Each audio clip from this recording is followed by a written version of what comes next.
절대 아침에 과일만 드시지 마세요. 60세 넘으셨으면 근육이 녹아내립니다. 서울대학교 병원 노인의학과에서 10년간 65세 이상 어르신 4만 3천 명을 추적 연구한 결과예요. 이거 진짜 많은 분들이 모르세요. 올해 60대 이상 어르신 10명 중 4명이 근감소증 위험군이에요. 근데 이분들 대부분이 뭘 하시냐면요. 건강해지려고 아침에 과일이랑 채소만 드세요. 더 무서운 건 이 잘못된 방법이 오히려 근육을 더 빠르게 녹이고 있었다는 거예요. 저는 20년간 내과 진료를 해온 전문의입니다. 기능의학을 배우면서 식단의 중요성을 깨달았고 2년 전부터 제 식단을 완전히 바꿨어요. 오늘은 제가 실제로 어떻게 먹고 있는지 전부 공개하려고 해요. 많은 분들이 물어보세요. 선생님은 실제로 어떻게 드세요? 오늘 그 궁금증을 확실하게 풀어드릴게요. 솔직하게 말씀드릴게요. 저도 2년 전까지는 식단 관리를 전혀 못했어요. 진료와 병원 운영, 학회 활동, 공부에 대한 스트레스로 식사는 늘 뒷전이었어요. 아침은 거르기 일쑤였고, 점심은 대충 때우고, 저녁은 늦은 시간에 자극적인 배달 음식으로 먹는 날이 많았어요. 그러다 보니 몸이 진짜 망가지더라고요. 피로감은 만성이 됐고, 오후만 되면 집중력이 뚝 떨어졌어요. 원인을 알 수 없는 전신 근육통에 시달리기도 했어요. 근데 기능의학을 배우면서 새로운 것들을 알게 됐고, 그 지식을 바탕으로 식단을 바꾸고 나서 체력이 확연히 좋아졌어요. 일이 끝나도 몸에 에너지가 충분히 남아있는 느낌이 들고, 스트레스도 덜 받고 의욕도 더 생기더라고요. 잦은 피로감이나 전신 근육통도 거의 사라졌어요. 무엇보다 아침에 눈을 떴을 때 몸이 가벼워진 걸 느껴요. 이것이 제가 이 식단을 2년 넘게 유지하고 있는 이유예요. 오늘 말씀드릴 내용은요. 먼저 왜 채소와 과일만 드시면 안 되는지 그 진짜 이유. 그 다음 제가 실제로 먹는 아침, 점심, 저녁 식단 전부 공개. 마지막으로 누구나 따라할 수 있는 6가지 원칙까지 말씀드릴게요. 여러분, 건강해지려면 채소를 많이 먹어야 한다고 생각하시죠? 과일이 몸에 좋다고 아침마다 사과, 바나나 드시는 분들 많으시죠? 근데요, 60대 넘으시면 이게 오히려 독이 될 수 있어요. 제가 몇 년 전에 만났던 분이 있는데요. 이분 얘기를 안 드릴 수가 없어요. 경기도 수원에 사시던 68세 박순자 할머니. 이분은 건강에 관심이 엄청 많으신 분이셨어요. 텔레비전 건강 프로그램을 안 빠지고 보시고 좋다는 건 다 챙겨 드시는 분이셨죠. 다이어트도 하시고 싶으시고 건강도 챙기시고 싶어서 아침마다 과일만 드셨어요. 사과 반 개, 바나나 1개, 요구르트 1개. 이게 아침 식사의 전부였어요. 점심은 샐러드, 저녁은 채소 볶음에 밥 조금. 할머니는 이렇게 드시면서 뿌듯해 하셨어요. 나는 건강하게 먹고 있다고요. 근데 1년 후에 할머니가 제 진료실에 오셨어요. 무릎이 높이 아프시다고요. 검사를 해봤더니 이게 무릎 문제가 아니었어요. 근감소증이었어요. 대퇴부 근육량이 또래 평균의 70% 수준으로 떨어져 있었어요. 1년 동안 근육이 녹아내린 거예요. 할머니가 제 손을 잡고 눈물을 글썽이시며 말씀하셨어요. 선생님, 저는 건강해지려고 그렇게 먹었는데 그게 내 근육을 녹일 줄은 꿈에도 몰랐습니다. 그때 할머니 아들이 저한테 그러시더라고요. 어머니가 요즘 손주를 못 안아주세요. 힘이 없으시대요. 손주가 안아달라고 하면 피하신대요. 그 말 듣는데 가슴이 아프더라고요. 여러분, 좋은 의도가 항상 좋은 결과로 이어지는 것은 아니에요.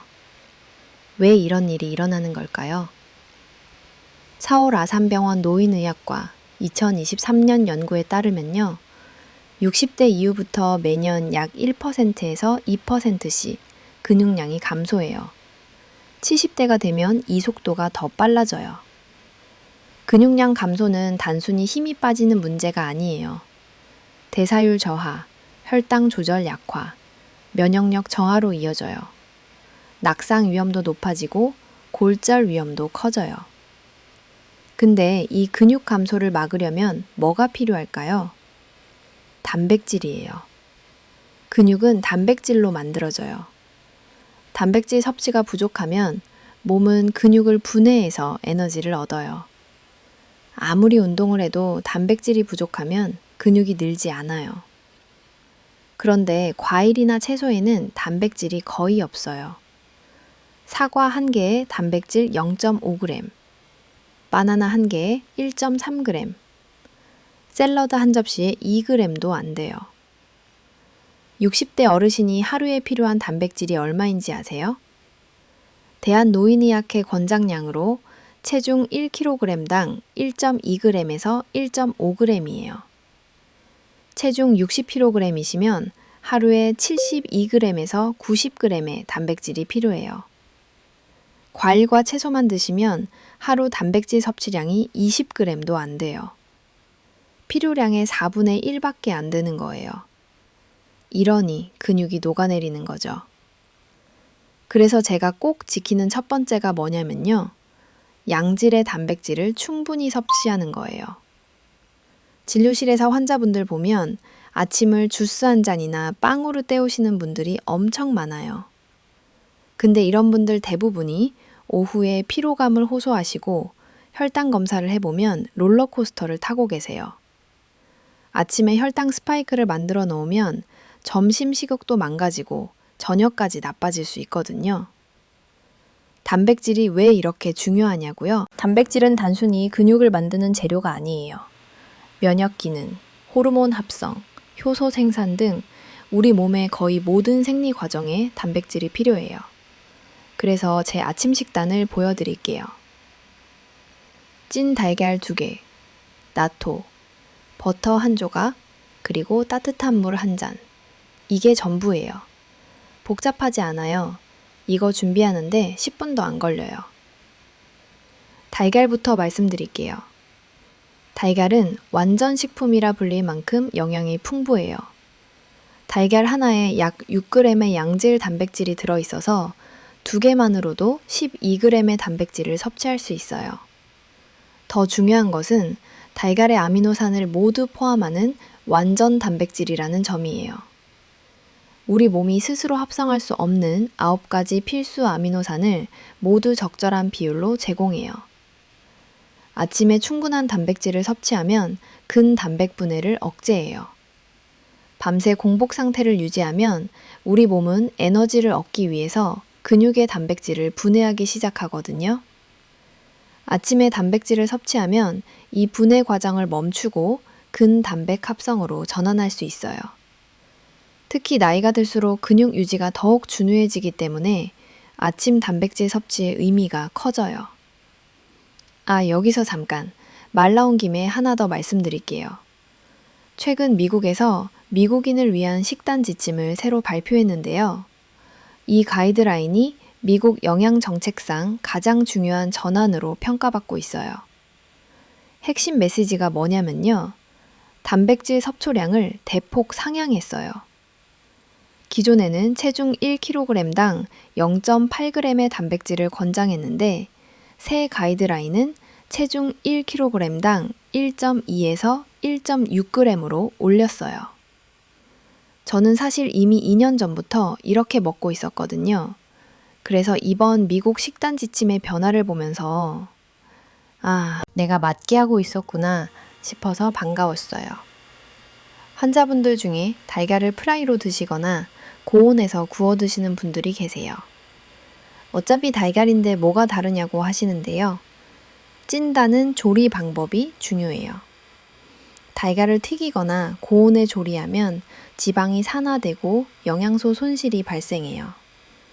삶기와 찌기는 기름 없이 조리할 수 있고 영양소 보존율이 높고 무엇보다도 간편해요. 요즘에는 쉽게 달걀을 찌는 기계가 있어서 더욱 편해요. 저는 10,000원이 채 안 드는 금액으로 구입했어요. 인터넷에서 찾아보시면 금방 나와요. 저는 이 기계로 달걀 4개를 한꺼번에 쪄서 2개는 아침에 먹고 2개는 병원에 가져가요. 자, 이제 제 아침 식단에서 달걀 옆에 있는 나토 얘기를 해볼게요. 제가 2번째로 신경 쓰는 게 장 건강이에요. 아까 말씀드린 새 미국 식단지침에 장 건강 항목이 새롭게 추가됐거든요. 이거는 특별한 의미가 있어요. 우리 장에는 약 100조 개의 미생물이 살고 있어요. 이 장내 미생물 생태계의 균형이 깨지면 만성염증, 자가 면역질환, 대사질환, 심지어 우울증과 불안의 위험이 높아져요. 쉽게 말하면 장은 우리 몸의 면역 본부 같은 거예요. 여기가 무너지면 온몸이 무너지는 거죠. 서울대학교 병원 소화기내과 2022년 연구에 따르면요. 장내 미생물 불균형이 있는 사람은 대사질환 위험이 2.3배, 면역질환 위험이 1.8배 높다고 해요. 그래서 제가 장 건강을 위해서 챙겨 먹는 나토는 일본의 전통 발효식품인데 삶은 콩을 바실러스균으로 발효시켜서 만들어요. 환자분들 중에 나토 그거 냄새 때문에 못 먹겠어요 라고 하시는 분들이 꽤 많으신데요. 저도요. 솔직히 처음에는 익숙하지 않은 맛이라 쉽지 않았거든요. 근데 특유의 끈적한 질감과 강한 냄새가 처음에는 거부감을 느낄 수 있지만 몸에 좋다고 생각하고 자꾸 드시다 보면 입에 좀 익숙해져요. 그렇게 먹다 보면 맛있어요. 저는 먹다 보니 정이 들었는지 제 입에 잘 맞고 이제 거의 매일 식사에 나토를 넣어 먹을 만큼 좋아하게 됐어요. 아, 근데 정말 나는 도저히 못 먹겠다 하시는 분들은 청국장으로 대체하셔도 괜찮고요. 비슷한 효과가 있어요. 나토는 발효 과정에서 생성된 유익균과 그 대사산물이 장내 미생물 생태계에 긍정적인 영향을 줘요. 나토의 끈적끈적한 성분인 폴리감마글루탐산은 장에서 유익균의 먹이가 되어 프리바이오틱스 역할을 하기도 해요. 저는 나토를 함께 사면 제공되는 간장 소스를 넣어서 먹어요. 젓가락으로 휘휘 저어서 끈적하게 만든 뒤에 먹으면 짭짤하면서도 고소한 맛과 부드러운 식감이 일품이에요. 아, 맞다. 장 건강 얘기하다 보니까 생각난 분이 있어요. 인천에 사시던 72정호 할아버지. 퇴직하신 회사원이셨어요. 이분은 평생 변비로 고생하셨어요. 변비약을 20년 넘게 드셨어요. 약 없이는 화장실을 못 가셨어요. 배가 항상 더부룩하고 가스가 차고 불편하셨어요. 피부도 칙칙칙하고 입냄새도 심하셨어요. 할아버지가 제 진료실에 오셨을 때 이렇게 말씀하셨어요. 선생님, 저는 이제 화장실 가는 게 두려워요. 변비약 없이는 못 살아요. 제가 장 건강에 대해 자세히 설명드리고 나토랑 발효식품 섭취를 권해드렸어요. 할아버지가 반신반의하시면서 시작하셨어요. 아침마다 나토 한 팩, 저녁에 김치. 2주 후에 할아버지한테서 전화가 왔어요. 선생님, 변비약 안 먹고 화장실 갔어요. 전화 받고 저도 기분이 좋더라고요. 한 달 후에 진료실에 오셨을 때 할아버지 얼굴이 확 밝아져 있었어요. 선생님, 요즘 배가 편해요. 가스도 안 차고 피부도 좋아졌대요. 아내가 요즘 얼굴이 밝아졌다고 그래요. 할아버지 아들이 저한테 나중에 연락 주셨어요. 아버지가 요즘 활력이 넘치신대요. 손주들이랑 공원도 가시고 예전엔 집에만 계셨거든요. 여러분, 장 건강만 좋아져도 온몸이 달라져요. 여러분의 장 건강 상태를 쉽게 확인하는 방법을 알려드릴게요. 쉬워요. 대변의 모양과 대변 횟수를 확인하는 거예요. 대변은 우리 몸이 보내는 신호거든요. 대변을 관찰하면 장 건강 상태, 장내 미생물 상태를 짐작해 볼 수 있어요. 브리스톨 대변 척도라는 게 있어요. 대변을 7가지 유형으로 분류하는데요. 토끼똥처럼 딱딱하고 동글동글한 게 타입 1이에요. 이건 심한 변비를 의미해요. 바나나 모양이나 뱀처럼 생긴 대변이 타입 3, 4예요. 타입 4가 가장 이상적인 모양이에요. 물똥처럼 흐르는 게 타입 6, 7이에요. 이건 설사를 의미해요. 이상적인 대변은 타입 3이나 4 정도로 보시면 되고 타입 1이나 타입 7로 갈수록 장 건강 상태가 안 좋다고 보실 수 있어요. 배변 횟선은요. 최근 연구들은 하루 1번에서 2번 정도의 배변이 최적의 건강 상태랑 연관된다라고 얘기하고 있어요. 저는 매일 아침 기상 후 배변 습관을 유지하려고 해요. 이걸 위해서 아침에 따뜻한 물을 마셔요. 대변의 상태가 평소와 다르면 식단을 점검하고 나쁜 음식을 절제하고 수분 섭취와 발효 음식 섭취에 더 신경을 써요. 돼서 제가 제 아침 식단으로 돌아와서요. 나토 옆에 버터가 있어요. 제가 버터를 먹는다라고 하면 환자분들 중에서 버터요? 그거 몸에 안 좋은 거 아니에요? 이렇게 말씀하시는 분도 계세요. 저도 예전엔 그렇게 생각했어요. 버터는 오랫동안 건강의 적으로 취급받았거든요. 하지만 최근 영양학 연구의 흐름은 달라지고 있어요. 포화지방이 심장병의 주범이라는 오래된 가설이 재검토되고 있고 오히려 가공된 식물성 기름인 마가린, 쇼트닝 등의 트랜스 지방이 더 해롭다는 것이 밝혀졌어요. 하버드 의과대학 영양학과 2021년 메타 분석 연구에 따르면요. 천연 포화지방과 심장병 사이에 유의미한 상관관계가 없다고 해요. 오히려 트랜스 지방이 심장병 위험을 34% 높인다고 해요. 그래서 제가 세 번째로 신경 쓰는 게 뭐냐면요. 건강한 지방을 두려워하지 않는 거예요. 아침에 적절한 지방을 섭취하면 포만감이 오래 유지돼요. 지방은 소화가 느리게 진행돼서 혈당을 천천히 오르게 하고 그렐린이라고 부르는 배고픔 호르몬의 분비를 억제해요. 아침에 지방 없이 탄수화물 위주로 먹으면 금방 배가 고파지고 간식을 찾게 되고 그러면 하루 총 섭취 칼로리가 증가하게 돼요. 저는 아침에 버터 한 조각 정도를 나토나 달걀과 함께 먹는데 이 조합이 맛있어요. 따뜻한 물도 제 아침 식단에 꼭 있어요. 따뜻한 물이 왜 중요하냐면요. 밤새 수면 중에 우리 몸은 호흡이나 땀으로 약 0.5리터에서 1리터까지의 수분을 잃어버려요. 아침에 일어나면 대부분 가벼운 탈수 상태고 이것이 피로감과 무기력의 원인이 되기도 해요. 찬 음료는 위장의 혈관을 수축시키고 소화효소의 활성을 떨어뜨리는 반면 따뜻한 물은 위장을 부드럽게 자극해서 연동 운동을 촉진하고 혈액순환을 개선해요. 아침 공복에 따뜻한 물 한 잔은 배변 활동을 규칙적으로 만드는 데도 도움이 돼요. 자, 이제 제 점심 식사를 보여드릴게요. 점심 식사는 아침보다 조금 더 단순해요.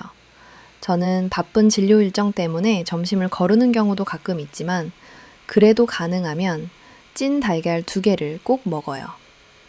가끔은 바나나도 같이 먹어요. 바나나는 특별한 이유가 있다기보다는 챙기기가 쉬워서 그래요.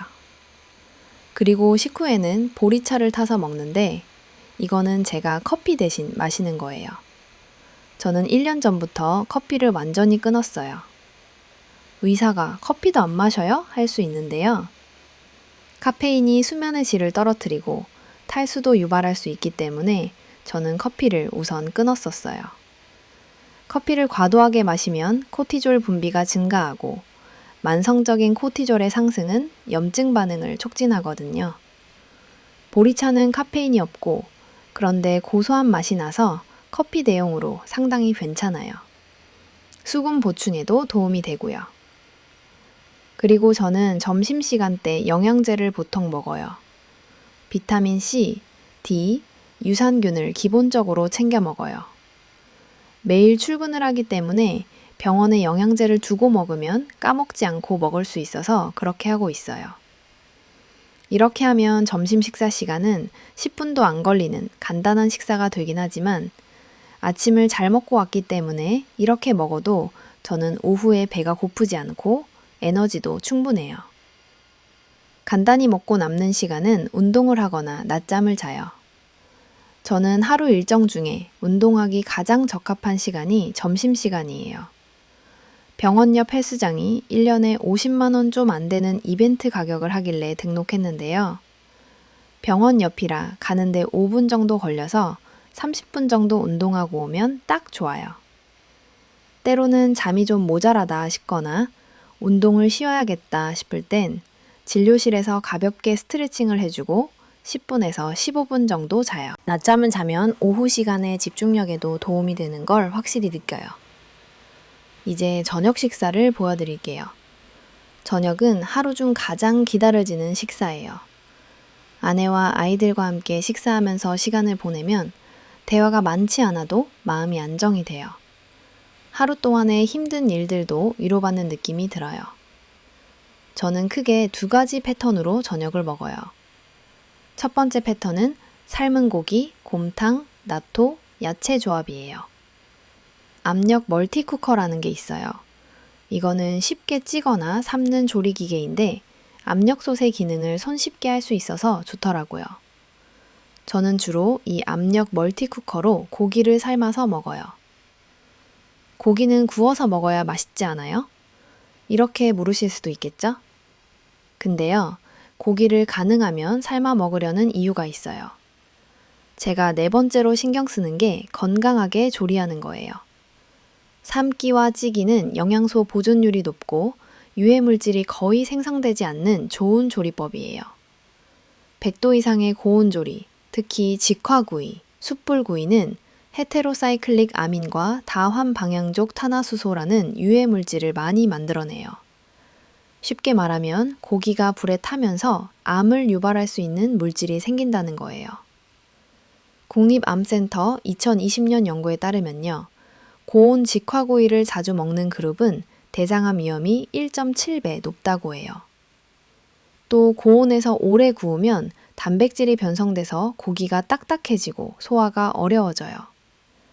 저온에서 장시간 삶거나 고압으로 삶으면 변성이 최소화되어 고기가 부드러우면서도 영양소 손실이 적으니 소화에도 좋고 영양 섭취에도 좋겠죠. 저는 닭, 돼지, 소고기의 다양한 부위를 삶아서 먹어요. 양념은 소금, 후추, 마늘, 파 정도로 단순하게 해요. 이렇게 삶아진 고기와 고기를 삶을 때 나온 탕을 같이 먹는데요. 이 탕에는 콜라겐, 글리신, 프롤린, 미네랄이 풍부해요. 콜라겐은 관절 건강에 중요한 단백질이에요. 고기와 삶은 탕을 같이 드시면 단백질과 콜라겐 조합이 딱 맞아서 좋아요.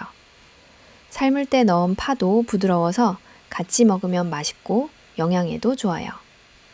고기는 소금을 주로 찍어서 먹고요. 매콤하고 새콤한 맛을 느끼고 싶을 때는 스리라차 소스를 찍어 먹기도 해요. 그리고 고기에는 역시 김치가 잘 맞죠.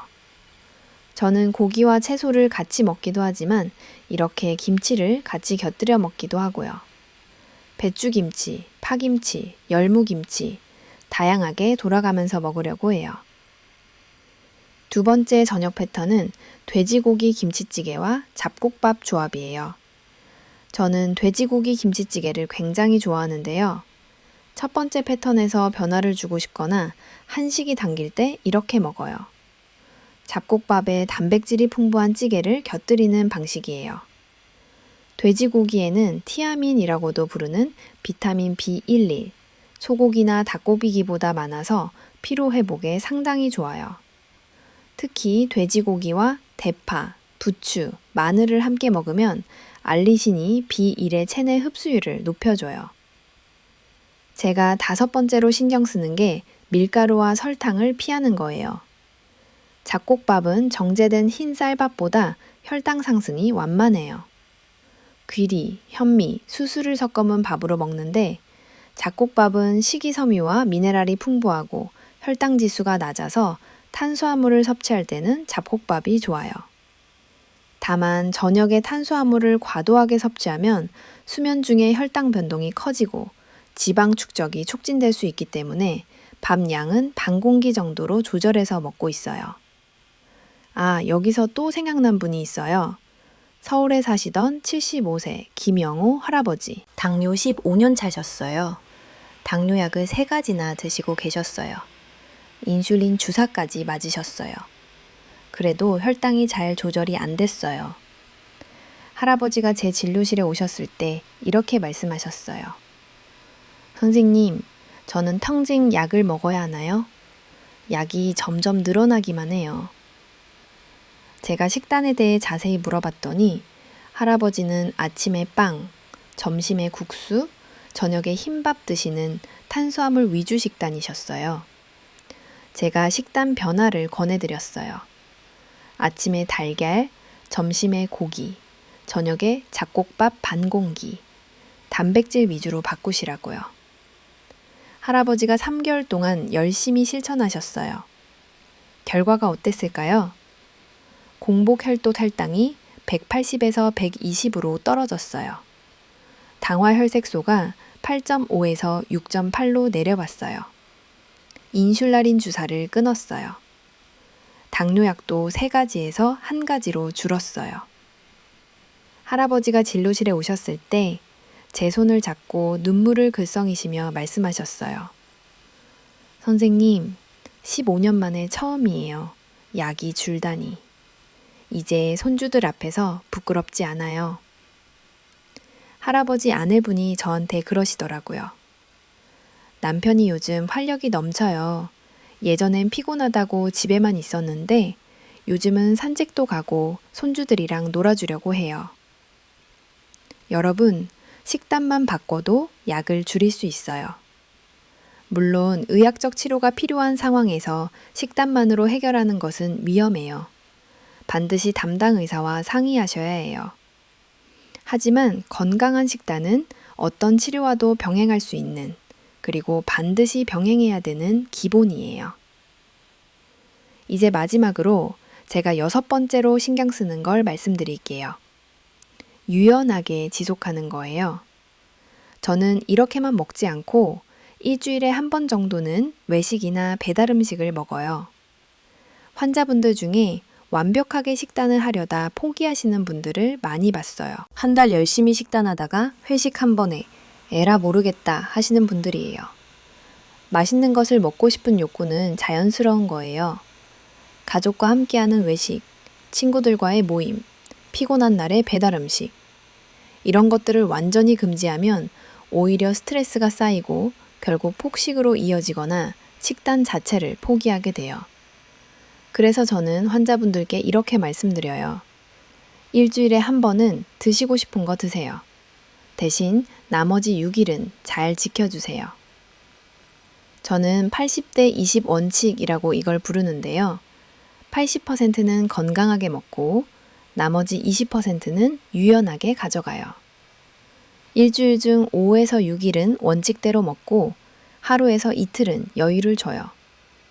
중요한 것은 예외를 만들지만 반드시 다시 기준으로 돌아오는 거예요.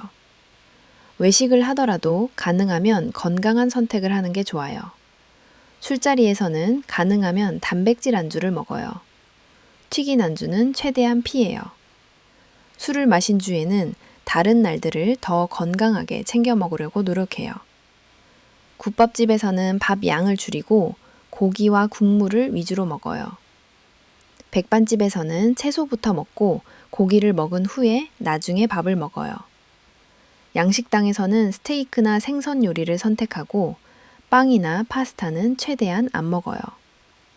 완벽할 수는 없지만 최선의 선택은 할 수 있어요. 배달 음식을 시킬 때도 치킨을 시킨다면 튀긴 것보다면 구운 것을 선택하고 가능하면 첨가물이 덜 들어가고 복잡하지 않게 조리된 메뉴를 골라요. 자, 오늘 배운 내용을 정리해 드릴게요. 제가 신경 쓰는 6가지예요. 첫째, 양질의 단백질을 충분히 섭취하세요. 매 끼니 달걀, 생선, 고기, 두부, 콩류 등 다양한 단백질원을 드세요. 둘째, 장 건강을 최우선으로 하세요. 김치, 청국장, 나토 같은 발효식품을 챙겨 드세요. 셋째, 건강한 지방을 두려워하지 마세요. 버터, 올리브유, 견과리 등 좋은 지방을 적당히 드세요. 넷째, 건강하게 조리하세요. 찌기, 산기로 영양소를 보존하고 유해 물질을 줄이세요. 다섯째, 밀가루와 설탕을 피하세요. 탄수화물이 필요할 때는 잡곡밥이나 고구마를 선택하세요. 여섯째, 유연하게 지속하세요. 80%는 잘 지키고 20%는 여유를 갖는 거예요. 우리 세대는 밥시론으로 살았습니다. 이제 손주들 볼 나이가 됐잖아요. 손주들을 안아주시려면, 자주들을 안아주시려면 잘하셨습니다. 단봄은 밥심으로 볼런 거예요. 우리 세대는 밥심으로 자랐습니다. 지송 알고 현발 보모커예요. 우리 세대는 밥심으로 살았습니다. 이제 손주들을 안아두시려면 자고만 지려준 쯤거지만. 체, 건강한 지붕을 지곡하세요. 80%는 자라줄이 맞는 거예요. 40%는 자주들을 안아주시려면.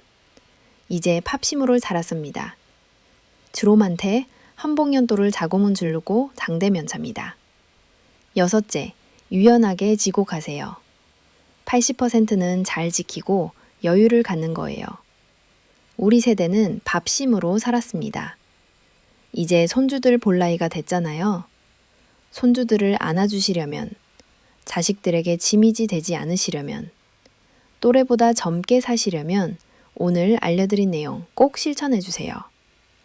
건강한 식단은 특별한 게 아니에요. 비싼 영양제, 복잡한 조리법, 극단적인 다이어트가 필요하지 않아요.